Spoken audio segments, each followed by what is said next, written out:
सदस्य श्री चंद्रशेखर जी।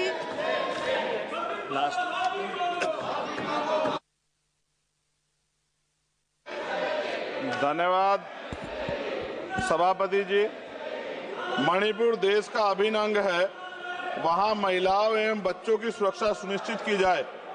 यह केवल एक राज्य का नहीं बल्कि यह मुद्दा देश की अस्मिता और गरिमा से जुड़ा हुआ है।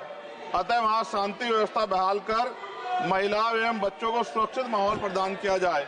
मणिपुर की घटना की वजह से अंतर्राष्ट्रीय स्तर पर देश की छवि खराब हुई है। मुझे ऐसा लगता है ये तभी होता है जब सरकार को कुर्सी से ज्यादा प्यार होता है और जनता के हित से कम प्यार होता है। न्यूनतम समर्थन मूल्य किसानों को मिले, बिजली के बिल माफ हो, किसानों का कर्ज माफ हो। सरकार को समझना होगा कि किसान मजबूत होगा तभी देश की अर्थव्यवस्था मजबूत होगी। खाद पर सब्सिडी बढ़ाई जाए, यूरिया नहीं मिल रहा है, खाद का वितरण पारदर्शिता लाई जाए। यदि समय रहते सरकार ने संज्ञान नहीं लिया तो वो दिन दूर नहीं कि देश में खाद्य संकट हो जाएगा। महोदया, गया में महाबोध विहार प्रकरण जो है, वहां से बुद्ध समाज में चिंता है और आक्रोश भी है। सरकार उसका हल करे, बौद्धिस्टों को उनका हक दे, जैन समाज की भावना का भी सम्मान रखे और ईसाइयों में भी हमले बंद हो और बहुजन महापुरुषों के विचारों को कार्य और पाठ्यक्रम में शामिल किया जाए। आज SC/ST पे एट्रोसिटी बढ़ रही है। जातिगत भेदभाव की वजह से बारातें रोकी जा रही हैं। अभी हाल की घटनाओं में कई ऐसी घटनाएं हुई हैं उत्तर प्रदेश में जहां जातिगत अपमान हुआ है।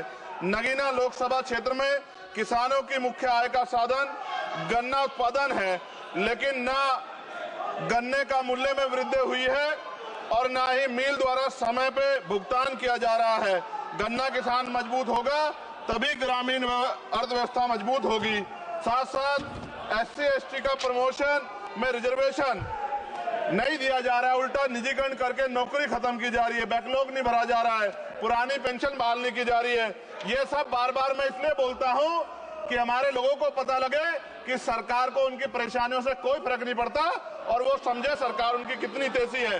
प्रधानमंत्री आवास योजना में जो मानक में बदलाव किया जाए, उससे बहुत से पीड़ित वंचित रह जा रहे हैं। कई बार ऐसा होता है और मैंने ये देखा अपनी आंखों से, किसी ने बरसात से बचने के लिए ईंटें लगा दी हैं, उनको मानक से बाहर कर दिया जाता है। इस वजह से वो परिवार इस सुविधा का लाभ नहीं ले पा रहे। खत्म करूंगा मैं। इस वजह से उनके घर नहीं बन पा रहे और के 75 साल बाद भी लोगों पे घर नहीं है। शर्म की बात है। नगीना लोकसभा क्षेत्र में केंद्रीय विद्यालय खोले जाएं और जो पहले से संचालित केंद्रीय विद्यालय हैं उनमें किताबों से लेकर सभी आवश्यक एवं पर्याप्त सुविधाएं सुनिश्चित की जाएं ताकि क्षेत्र के बच्चों को गुणवत्तापूर्ण शिक्षा प्राप्त हो। और अंत में मैं खत्म करते हुए कहना चाहता हूं, अभी ईद का त्योहार आ रहा है, हम भी ये देखेंगे और देश भी ये देखेगा कि सरकार उनको कितनी मदद करा के उस आयोजन को, उस त्योहार को मनवाने में मदद करेगी, जैसे अन्य धर्मों को लगातार मदद कर रही है, क्योंकि भारत एक धर्मनिरपेक्ष राष्ट्र है। मोदी जी, खत्म कर रहा हूँ, खत्म करिए तो आवाज का हाल देख लो आप। क्या करिए, कंप्लीट करिए प्लीज। भारत एक धर्मनिरपेक्ष राष्ट्र है, लेकिन मैं ऐसा समझता हूँ जिनकी सरकार है उन्हीं की बात होगी।